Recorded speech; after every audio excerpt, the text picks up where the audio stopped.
zeran kontuen, elikaduran kontuen, esan duzu egunero txuletia eta bar. Egunen baten amomak infusio bat hartzen harrapatu ezin duen, zei saltzun. Jo, akordatzen duk, honek eskula ezik eta zizutun infusio egin, te berde eta ez dakiz zer da hartzen. Da hori jo, oso, ono hemendek betiko, guri betiko, ono hemendek, honek iputxek eta ono hemendek eta jo, ni bazinok hemen, beti loditzera, beti pixu nipe eta kaguin aletxe, hartute, etxe, mantzelini edo infusio bat, ez kristo.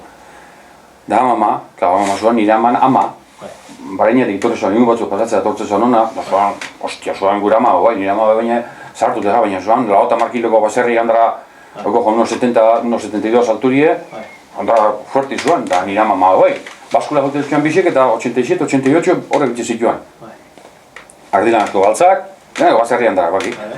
Da, jo, gainera nire tio ginde hori dute beti jaten, baserreko jaskue, baserretxe, bai, arrautzak gozixek eta xuleti eta hola.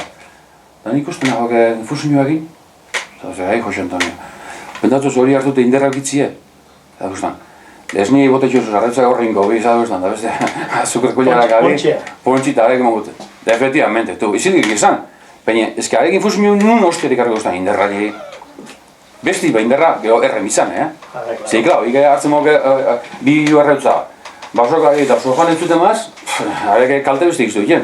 Baina hartu, gero azte maz binga, bim-bum, gasolni, Hori arrautze pregidoen sasoikoa zan, ala berandukoa?